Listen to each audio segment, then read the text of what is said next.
And Gadadhar Pandit saw Advaita was sitting down and offering tulsi leaves and water to the deity.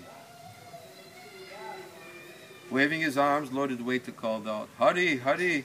One moment he laughed, another moment he wept. He completely forgot himself. He roared like a maddened lion. His eyes were full of anger. It was as if he were an incarnation of Lord Shiva. Simply by seeing Advaita, Lord Chaitanya fell unconscious to the ground. Lord Advaita was very powerful in devotional life. He understood, he is the Lord of my life. In his heart, Advaita thought, today I've captured you. For so many days, you traveled here and there, cheating people. You will not cheat Advaita. Now I will cheat the cheater. Aware that the time to cheat the cheater had come, Advaita prepared all the articles of worship.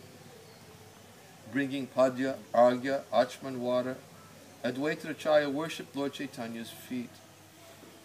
Bowing down and offering fragrances, flowers, incense, and lamps to Lord Chaitanya's feet again and again, Advaita recited this verse, Namo Brahmanya Devaya, Go Brahmani Hitaya Cha, Jagatitaya Krishnaya Govindaya Namo Namaha. Let me offer my respectful obeisances unto Lord Krishna, who is the worshipable deity for all brahminical men, who is the well-wisher of cows and Brahmins, and who is always benefiting the whole world. I offer my repeated obeisances to the personality of Godhead, known as Krishna and Govinda. Reciting this verse again and again, Advaita bowed down before the Lord's feet. Recognizing his Lord, he wept. With the tears from his eyes, he washed the Lord's feet. Folding his hands, he offered Dandavata obeisances before the Lord's feet. Biting his tongue, smiling, Gadadhar said, "My Lord, you should treat a boy like that." Laughing at Gadadhar's words, Advaita said, "Gadadhar, for how many days will you continue to think he is just a boy?" Surprised, Gadadhar thought within his heart, I think he is like the Supreme Personality of Godhead himself descended to this world. After some moments, Lord Chaitanya returned to external consciousness. Then he saw that Advaita Acharya was wrapped in an ecstatic trance. Lord Chaitanya kept his true identity hidden. Still folding his hands, Advaita offered prayers. Bowing down, he touched the dust of the Lord's feet. He offered his body to the Lord. He said, "O Lord, please be merciful to me. I am yours. Please know this without doubt. By seeing you, I've become fortunate. Please be merciful to me so that the holy name of Lord Krishna will be manifested within me. You have the power to break the bonds of repeated birth and death. Lord Krishna is always present in your heart. The Supreme Lord knows very well how to glorify his devotee. As the devotee glorifies him, so he glorifies his devotee." In his heart, Advaita thought, with this opulent worship, I have now cheated the cheater. Laughing, Advaita said, "O Vishwambar, to me, you are the greatest of all. Please stay here and happily talk about Lord Krishna. Then I will see you always. All the Vaishnavas desire to see you and to chant Lord Krishna's names in your company." Hearing Advaita's words, Lord Chaitanya happily accepted them. The Lord then went home. Advaita thought, perhaps the Supreme Lord has appeared in this world. I will go to Santipur to test if that is true. If it is true that he is the Supreme Lord, and I am his servant, then he will bind me with ropes and drag me to him. Who has the power to understand Advaita's heart? By his power, Lord Chaitanya descended to this world. Please know without a doubt that anyone who has no faith in these words will fall down. Accompanied by all the Vaishnavas, Lord Chaitanya performed Sankirtan day after day. Seeing Lord Chaitanya, everyone became blissful. Still, no one could see that Lord Chaitanya was the Supreme Lord. Seeing the Lord's very wonderful ecstatic trances, everyone began to doubt in their hearts. Who can describe the Lord's ecstatic trances? Only Lord Anantashesh could describe them. When Lord Chaitanya trembled, 100 men could not hold him still. From his eyes flowed hundreds and hundreds of rivers of tears.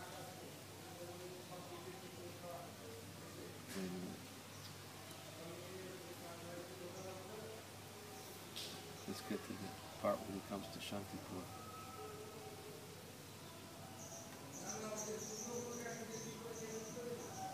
He's staying between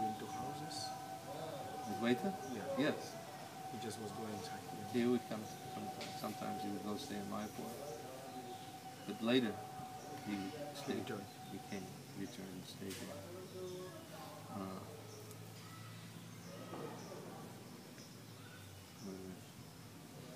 Where is it? It's here.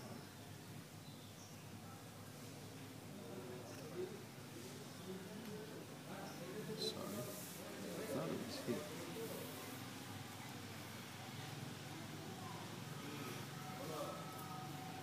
When he comes back to the house in here, and Lord Chaitanya sends Raghava Pandit to go and tell him to come. Tell him I know he's hiding because he wants to test him to see if I'm actually the Supreme Lord. I'm sorry. What verse did I stop on?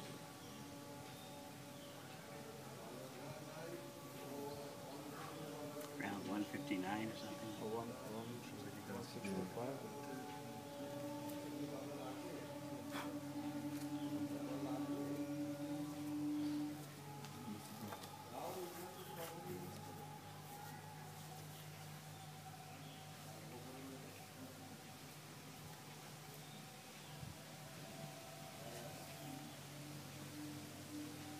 Well, I think the best thing to do is to do a search on Shantipur.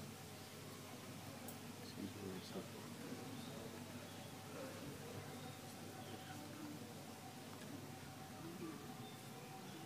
Santipur.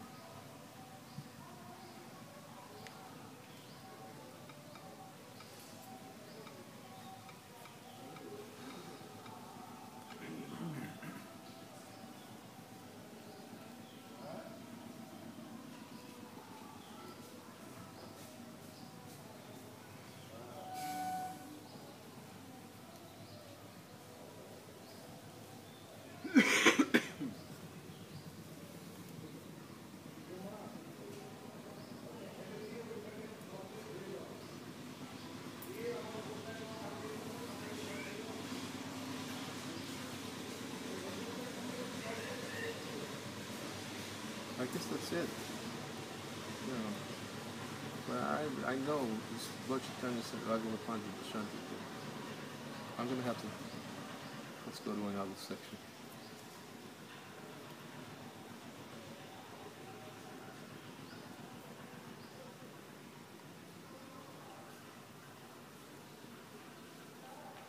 Okay. This is definitely when Lord Chaitanya comes to Shantipur. You found it. Huh? You No, found this is a different pastime. This is when Lord Chaitanya came in, when Advaita Acharya was preaching Yoga Vishishta. I'll have to find that other one. So while you read from Chaitanya Charitamrita.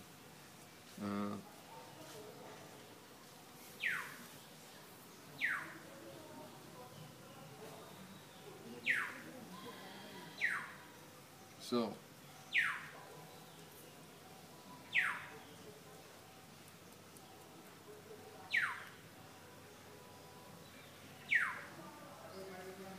this text, not chapter 19 of the Kanda, text 7.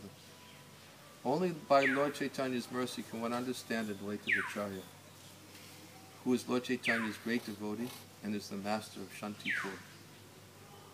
When he returned to external consciousness, Lord Chaitanya devotedly served the Vaishnavas. Especially he served Advaita Acharya.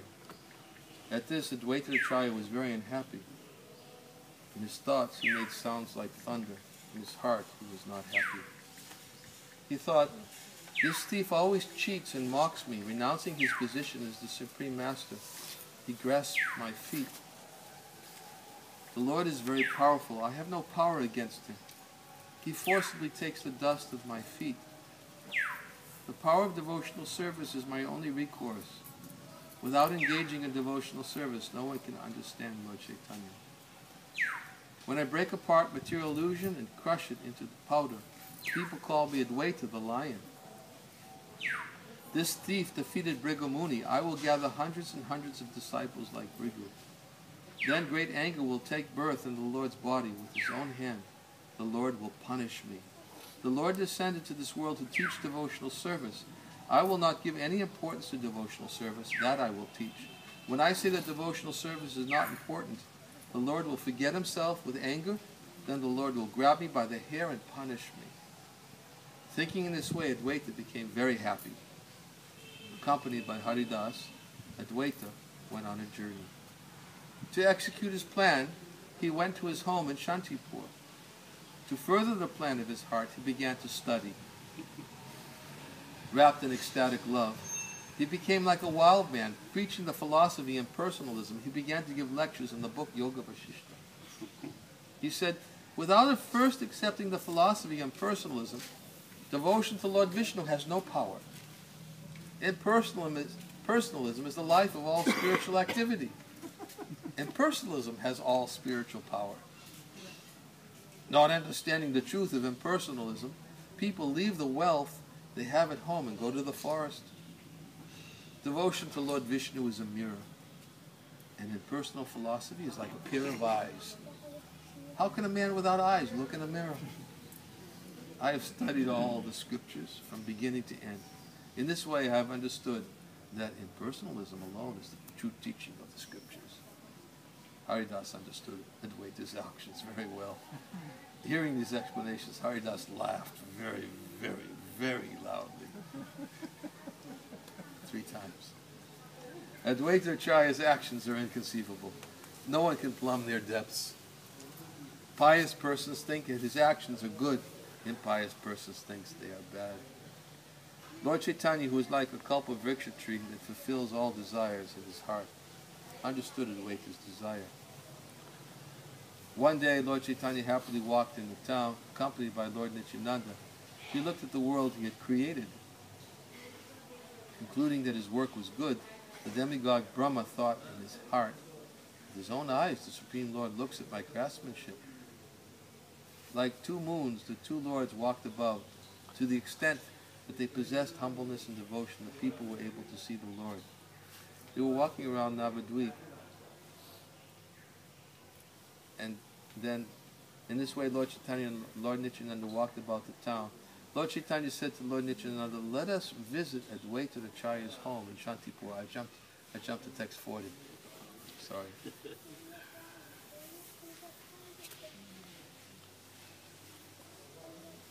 Happy and playful, the 2 lords walked in the path to Advaita Acharya's home. Halfway in the path to Santipur, near the Ganga, they came to a village called Lalitapur. No, this is digressing pastime. It's when they go to the sannyasi's home who gives them Lord Chaitanya the benediction. It's really funny. Should we read that? It's on the way to Santipur. Okay. It's about Advaita Acharya. Well, no, it's not. It's about Lord Chaitanya and Lord Nityananda. Huh? They'll do. He'll do it. Okay. All right. So on the way to Santipur, near the Ganga, they came to a village called Lalitapur. In this village lived a household sannyasi. His house was by the path near the Ganga. Lord Chaitanya asked Lord Nityananda, Lord, whose house is this? Who's this? Whose house is this? And who lives here? Please tell me. Lord Nityananda replied, this is a sannyasi's home. Lord Chaitanya said, if we are fortunate, we may see him. Smiling and laughing, the 2 lords went to the sannyasi's house. Lord Chaitanya offered obeisances to the sannyasi.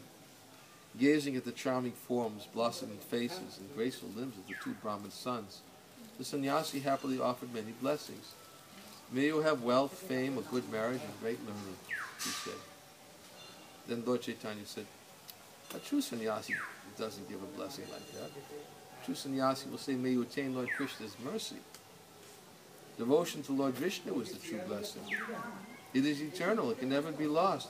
That blessing is a true sannyasi will give. What you said is not right. Laughing, the sannyasi said, today I have found the proof of what I heard before. A person who speaks sweet words will find himself beaten with sticks.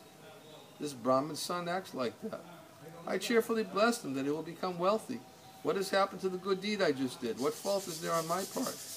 The sannyasi continued, listen, Brahmin boy, why do you criticize my blessing? A person born in this world does not enjoy pastimes with beautiful amorous women, and does not have any wealth, then what is he doing in life? I give you the blessing to become wealthy, and you only become embarrassed to receive it.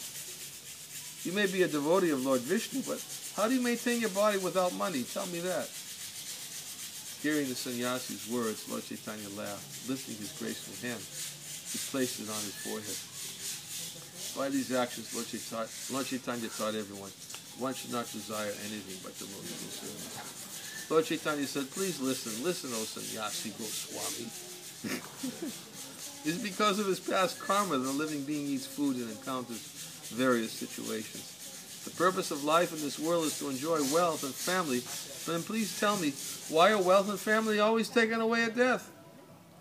No one desires disease. Why do disease torture our bodies?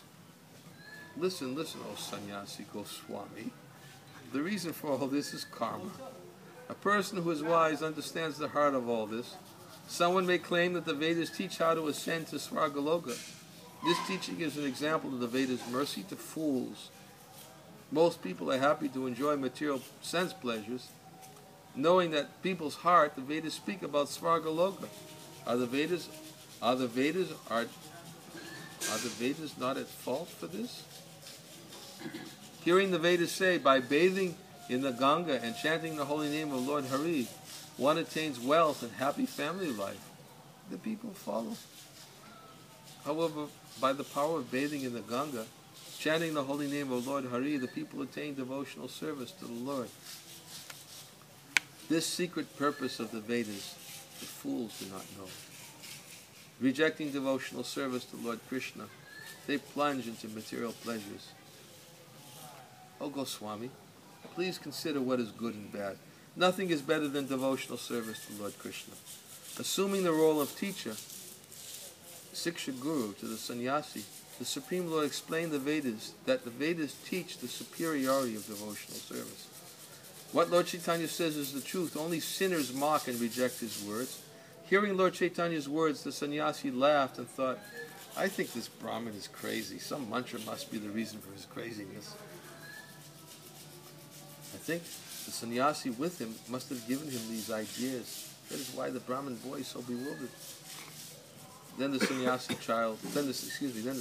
said, the time has come, standing before a child, I know nothing. I have traveled over the earth. I have traveled to Ayodhya, Mathura, Maya, Badrikashram, Guruvata, Varanasi, Gaya, Vijayanagari, Singhala, and all the important cities. I do not know what is right. What I say is wrong.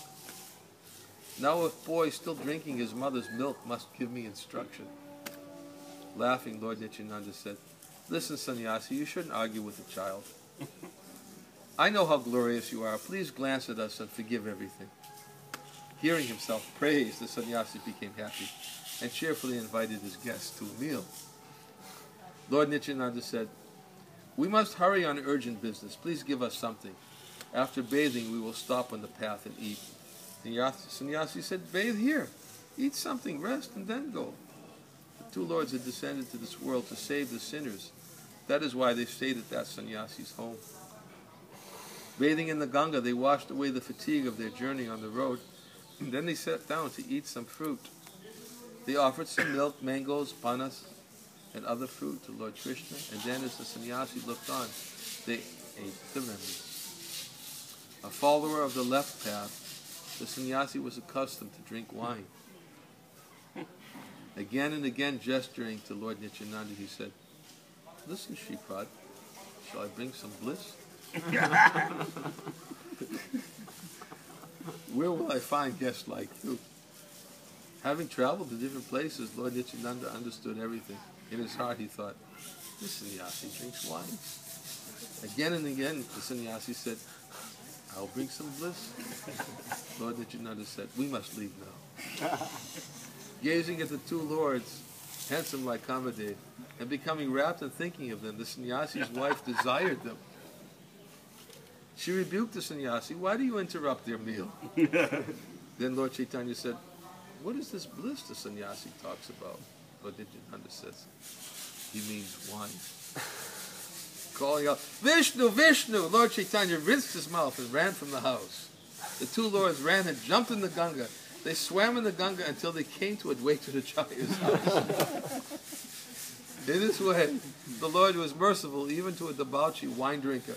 Still he destroys even the Vedantists if they become blasphemers. The sannyasi drank wine and enjoyed the company of women. Still Lord Chaitanya visited his home. Lord Chaitanya conversed with him, taught him, rested in his home, and accepted the meal he offered. In that birth, the sannyasi did not become saintly. But in another birth, he will. But the blasphemers who do not become saintly, but the blasphemers do not soon become saintly at heart. A non-devotee sannyasi cannot see the truth. The sannyasis of Varanasi bear witness to this truth. In the Achikandra of this book, the sannyasis of Varanasi hear of Lord Chaitanya's arrival there. Hearing this news, the sannyasis became joyful. Hearing this news, the great news, they there declared, let us see Lord Chaitanya. The Vedantas, philosophers, ascetics, famous persons, and persons living from birth in Varanasi all share the same fault. In commenting on Vedanta Sutra, they never discussed devotional service to Lord Vishnu. Because he is the super soul in the hearts of all, the fair lion of Lord Chaitanya knew everything. Even though he went to Varanasi, he did not allow the people there to see him. Hiding in Ramachandra Puri's mat, he stayed for 2 months in Varanasi. 2 days before the festival of Vishvarup Kshaura, he secretly left. Only later did some of them see him. Only later did the sannyasis hear of this. Lord Chaitanya went to Varanasi, but he did not allow the people to see him. The sin of blasphemy robs all of intelligence, in whose heart will suffering not take birth because of blasphemy. They said, we are sannyasis. Why did he leave without speaking with us? Why did he leave 2 days early and neglect his duty? Why did he refuse to observe the Vishvarupa Kshaura ceremony? Non-devotees think like that. Lord Shiva never accepts worship offered by non-devotees. Offered by blasphemers. The blasphemers who live in Varanasi are all punished by Lord Shiva. They who offend Lord Shiva are not eligible to worship Lord Vishnu. Lord Chaitanya delivers everyone except the sinners who blaspheme Vaishnavas. Lord Chaitanya bathed and ate at a wine drinker's home, but he would not even show himself to the blasphemer Vedantists. Souls in their hearts do not fear punishment from Lord Chaitanya, will be punished by Yamaraj birth after birth. A person who is not delighted by Lord Chaitanya's glories always described by the mouths of Brahma, Shiva, and Goddess Lakshmi, the mother of all, has usually accepted sannyas. He uselessly studies Vedanta. The two lords joyfully swam in the Ganga's waves. Again and again, Lord Chaitanya roared, I am he, I am he. You want to continue? Now he comes to the house of the Advaitacharya. I will punish him. Today everyone will see what happens to the impersonalists. Roaring in this way, Lord Chaitanya swam in the Ganga's current. Remaining silent, Lord Nityananda smiled within his heart.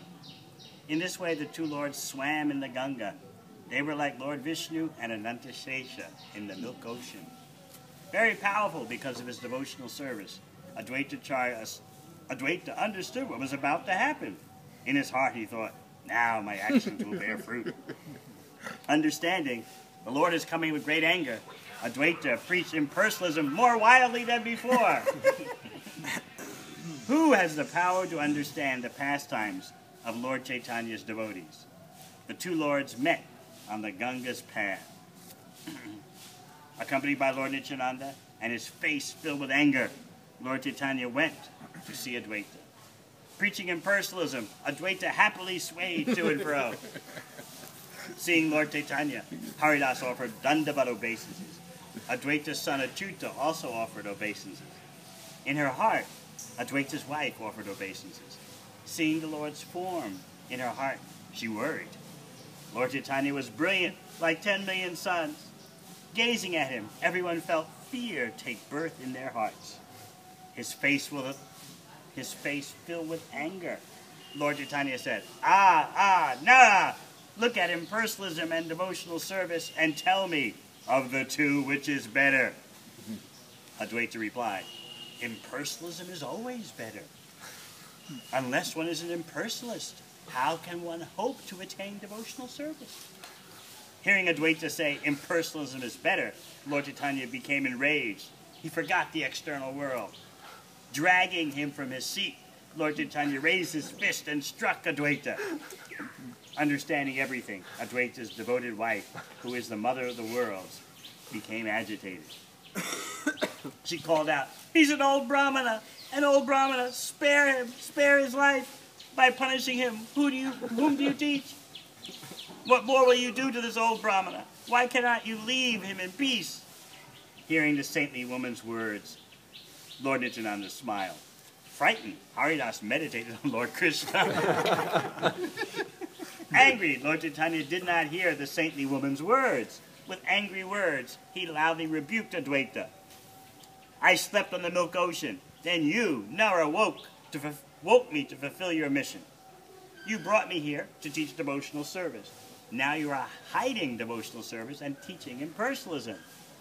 If you wanted to hide devotional service, if that's what was in your heart, then why did you bring me here to teach it? I did not go against your desire. Why do you cheat me?" After thus rebuking Advaita, Lord Chaitanya sat down by the door. Then, speaking in a loud voice, he revealed the truth about himself. It was I who killed Kamsa. Look, Nara, you know everything. Brahma, Shiva, Shesha, and Lakshmi all served me. My chakra killed the jackal Vasudeva. My chakra burned Varanasi. My arrow killed powerful Ravana. My chakra cut Banasura's many arms. My chakra killed Narakasura. I held the hill with my left hand. I brought the Parijata from Swargaloka. I cheated Bali. I gave him mercy. I killed Hiranyakashipu and rescued Prahlad. Hearing Lord Chaitanya reveal his own glories, Advaita floated in an ocean of ecstatic love. Attaining this punishment, Advaita became filled with bliss. Now humble and submissive, he clapped his hands and danced. He said, "As I offended, so I was punished. The Lord was good to me. I got only a small punishment.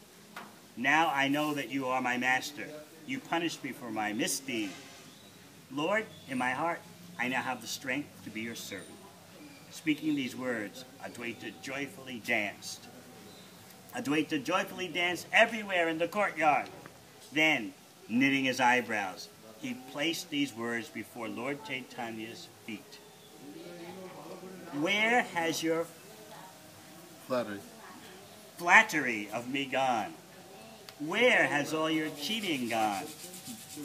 I am not Durvasa, that you can insult me by anointing your limbs with the remnants of my meal. Neither am I Bhrigu Muni, the dust of whose feet you happily keep on your chest, as the Srivatsam are. My name is Advaita. I am your pure servant. Birth after birth I yearn to taste the remnants of what you have eaten. The power of tasting what you have eaten has made me free of Maya. You have punished me. Now please give me the shade of your feet." After speaking these words, Advaita humbly and devotedly fell to the ground and placed on his head Lord Chaitanya's feet. Respectfully picking him up, Lord Chaitanya embraced Advaita. Embraced, Advaita wept without restraint. Seeing Advaita's devotion, Nityananda also wept. It was as if a river of tears flowed from him. Falling to the ground, Haridas wept. Advaita's wife wept. Advaita's servants wept. Advaita's son, Achyutananda, wept. Advaita's home was filled with ecstatic love for Lord Krishna. Now Lord Chaitanya was embarrassed that he struck Advaita. To Advaita he happily offered a boon. He said, "If anyone for even half a sesame seed's worth of time takes shelter of you, even if he is an insect, a worm, a beast, or a bird, or even if he has offended me 100 times, then I will give my mercy to him."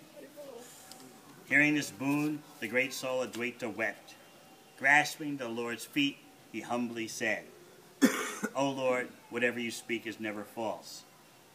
O Lord, please hear the solemn vow I now make. If anyone has devotion for me, but does not honor you, then I will destroy his devotion for me. Anyone who does not worship your lotus feet or give honor to you is not my devotee. Lord, anyone who worships you is my very life. I cannot stay in the company of anyone who offends you. I will not even look at a person, even if he is my son or my servant, who offends a Vaishnava. If a person rejects you and worships 10 million demigods instead, the demigods, on some pretext, will destroy him. It is not I who say this. This is the teaching of the Vedas. Sudakshina's death is the proof of this. A prince of Varanasi named Sudakshina worshipped Lord Shiva in deep trance. Very pleased with him, Lord Shiva said, "Ask for a boon. You will get whatever you wish. Perform an abhichar yajna. However, if you offend a devotee of Lord Vishnu, that yajna will take away your life." Lord Shiva spoke these words to deceive Sudakshina. This Sudakshina did not understand. So on Lord Shiva's order, Sudakshina performed an abhichar yajna. From that yajna arose a very fearful being, a being with 3 hands, 3 feet, and 3 heads, a being taller than a palm tree. The creature said, "Ask for a boon." Prince Sudakshina said, "O noble one, burn up the city of Dwarka." Hearing this, the creature, an incarnation of Lord Shiva, became unhappy, because he knew that desire would not be fulfilled. Following the order, the creature went to Dwarka, where he was promptly attacked by the chakra that protects Dwarka. Finding no way to escape, the great form of Lord Shiva fell down before the chakra's feet and said, "Durvasa could not escape from you. Brahma and Shiva could not protect Durvasa from you. What is my power compared to the power of these great Vaishnavas? Where can I flee? Lord, you may do with me whatever you like. Glory, glory to my master, who bears the name Sudarshan. Glory to the chakra, who is the abode of Lord Krishna, and who is another glory of Lord Shiva. Glory to the great chakra, glory to the greatest of Vaishnavas, glory to he who makes the demons fearful, glory to he who protects they who are not demons." Hearing this prayer, the Sudarshana chakra happily said, "Go and burn up the prince of Varanasi." Then the fearsome creature returned and burned up the prince of Varanasi. Neglecting you, the prince worshipped only Lord Shiva. This is why the prince died in his yajna. O Lord, this I say, if anyone neglects you and serves me instead, then I will destroy him, I will burn him up. You are the master of my life, you are my wealth, you are my mother and father, you are my kinsman. If anyone neglects you and bows down before me, then I will cut off his head. King Satyajit directly saw the sun god and worshipped him with devotion. But when Satyajit disobeyed your order, the sun god became displeased. When Satyajit and his brother both died, the sun god was happy to see it. Duryodhana was Lord Balaram's disciple. Still, when he offended you, Duryodhana perished with all his kinsmen. Hiranyakashipu obtained a great boon from the demigod Brahma. Still, when he offended you, Hiranyakashipu perished with all his kinsmen. Cutting off some of his heads, 10-headed Ravana worshipped Lord Shiva. Still, when he offended you, Ravana perished with all his kinsmen. You are the root of all the demigods. You are the master of all. All persons, visible and invisible, are your servants. When a person neglects the master and worships the servant eats the offerings and then destroys the offender. A person who neglects you and then worships Shiva and the other demigods is like a person who cuts off a tree's roots and then worships the twigs and branches. You are the root of the Vedas, Brahmanas, Yajnas, and religion. I do not accept worship from anyone who does not worship you. Hearing Advaita's description of these spiritual truths, Lord Chaitanya roared, "Everyone, please give your thoughts to me. Please hear the truth. I will now say, anyone who neglects my servant and then worships me is very lowly and degraded. Such a person cuts me into pieces. His worship is like fire burning my body. My holy name, which is a kalpavriksha tree, destroys anyone who once blasphemes my servant. The living entities who live in the numberless universes are all my servants. Therefore, any living entity who harms another living entity will perish. You are more dear to me than my own body. Anyone who offends you will not be able to bear the fate that awaits you. If a sannyasi blasphemes an innocent person, the sannyasi will fall down. All his piety will perish. Raising his arms, fair Lord Caitanya declared to the entire world, renouncing criticism of others, everyone please chant Lord Krishna's name. I will personally deliver anyone who does not criticize others and who once chants Krishna. That is the truth. It is the truth. When Lord Caitanya spoke these words, the devotees responded with Jai, Jai, Jai. Jai, Jai, Jai. Grasping Lord Caitanya's feet, Advaita wept. Embracing Advaita, Lord Caitanya wept. The whole world floated in love for Advaita. That is the very inconceivable story of Lord Advaita. Who has the power to understand Advaita's words? Please know that Advaita is non-different from the Supreme Personality of Godhead himself. If he truly understood them, the hearer would find the arguments and insults Nityananda and Advaita speak to each other are filled with bliss. The words and activities of Lord Vishnu and the Vaishnavas are very difficult to understand. Only by their mercy one can understand the heart of these words and activities.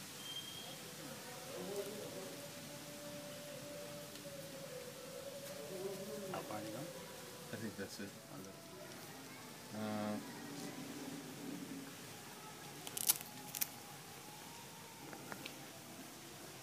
Boy, I'm not sure which chapter this is. Page, can you go to page 559?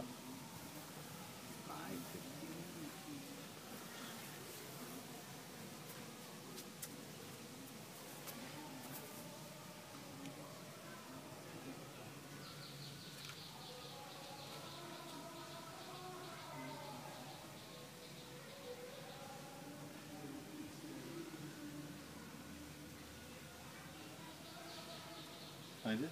Text 170 or something? No. Which kanda? See, the problem is that they're not marked, and if I try to find which kanda it is, and I'll lose the page. All right, I guess we'll just listen. Yeah, it's short. I think it's short.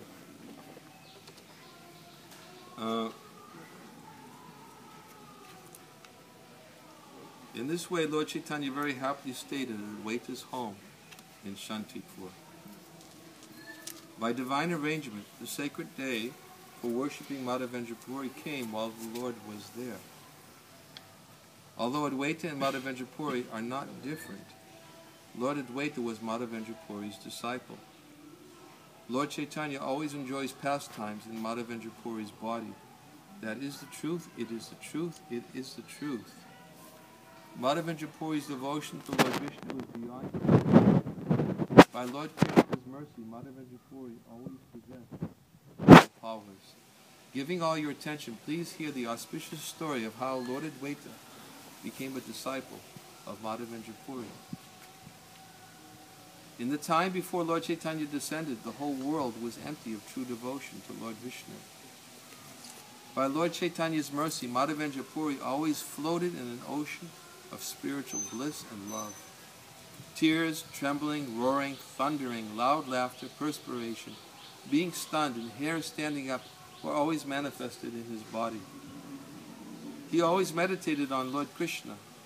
He was never in external consciousness. He was not even aware of how he performed ordinary duties.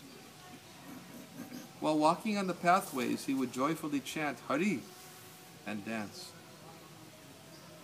Sometimes he would faint in ecstasy. Did you take medicine, Maharaj? Yes, Okay. right before we started. Okay. For 6 or 9 hours, external consciousness was not present in his body. Sometimes he would weep in separation from Lord Krishna. His tears were like the Ganga. It is very wonderful to describe them. Sometimes he would laugh very loudly, tasting the nectar of spiritual bliss. He was sometimes clothed only by the 4 directions.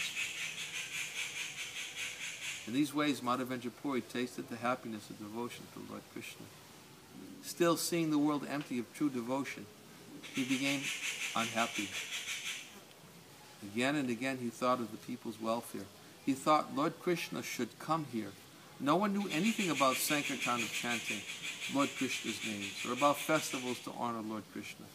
People knew only about pious deeds and rules of conduct, keeping all-night vigils. They sang songs glorifying goddess Mangala Chandra. They knew only the goddess Shasti and Vishahari. With great pride and pomp they worshipped these goddesses.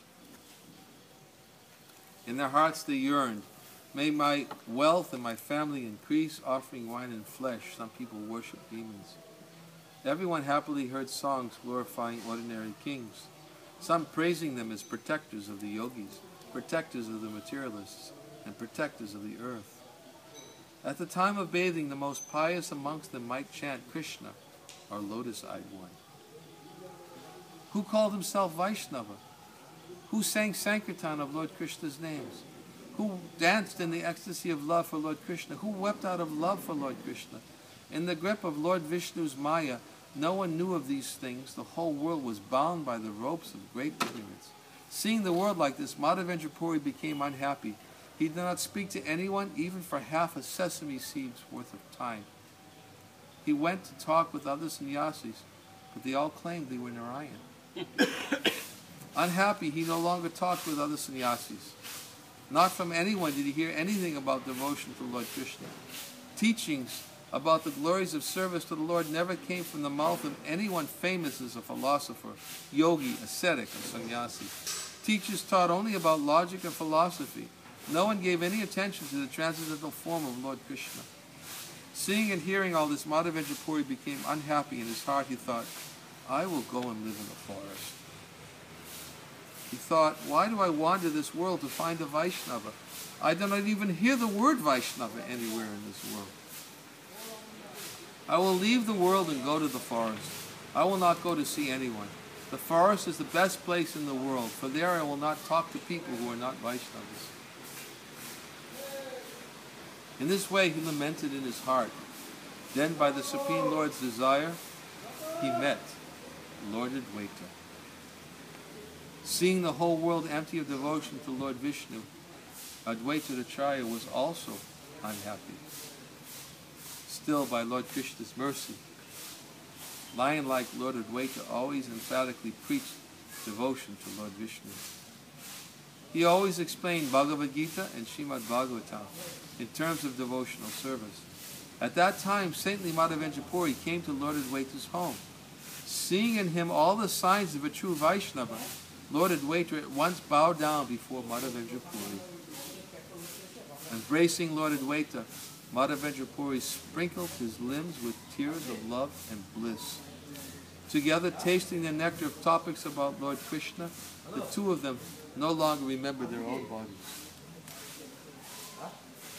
Madhavendra Puri's ecstatic love is beyond description.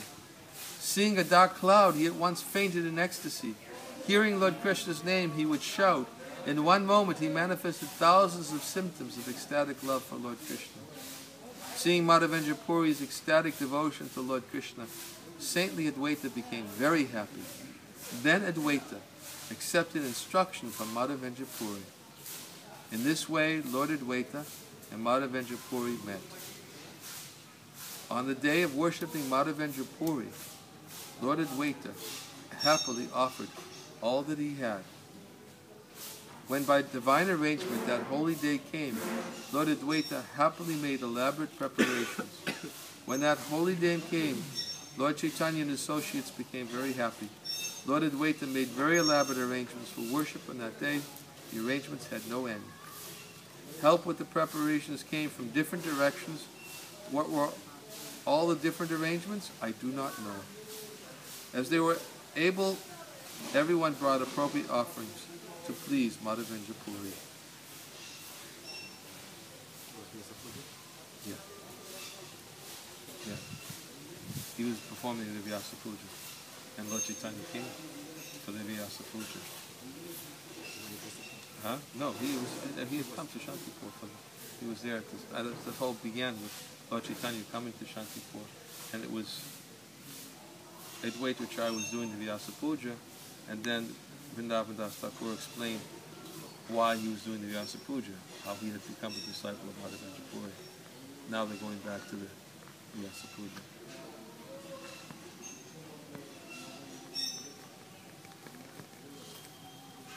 Surrounded by the wives of the Vaishnavas, Mother Sachi accepted the burden of cooking. With boundless joy, Lord Nityananda accepted the duty of worshipping the Vaishnavas. Nityananda also considered himself a disciple of Madhavendra Puri. The sannyasi who came to pick him up. Well, Govinda Maharaj describes that. Oh, yeah. He said that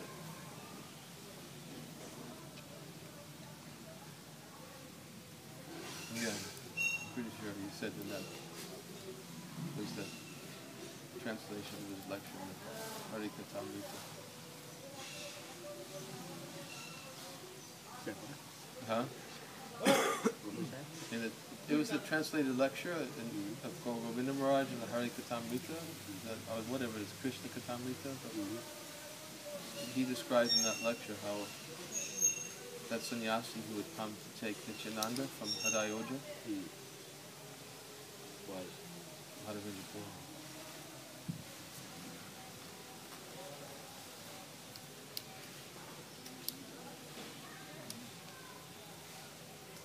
I'm trying to remember the details. There were some other details to that. Do you remember? Of him picking up Nityananda Prabhu? Yeah. Well, he asked for charity. Yeah, I know, but there was something else. Anyways, I can't remember. But I think there's no evidence that, as far as I know, that Nityananda was ever initiated by Madhavendra Puri. He just considered it a spiritual master.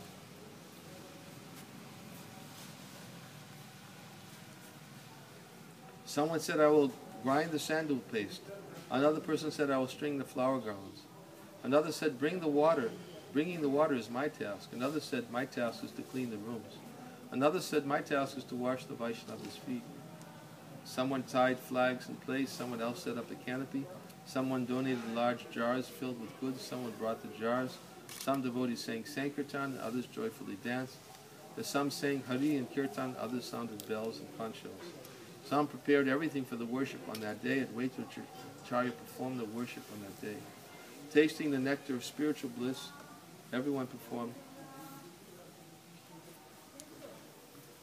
the duties their hearts desired.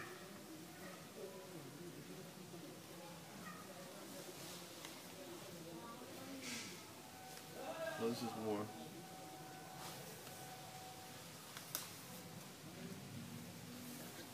Then it's described how Lord Chaitanya, again, just when he saw all the different arrangements of the Vyasa Puja, became very happy. He began glorifying Advaita Acharya. There's no other details so much about Madhavendra Puri. But of course, it all happened here. This is all the Vyasa Puja that happened here, Madhavendra Puri. But you wanted to read also, and I would like to hear when Lord Chaitanya came to Shantipur and had, when Lord Nityananda tricked him.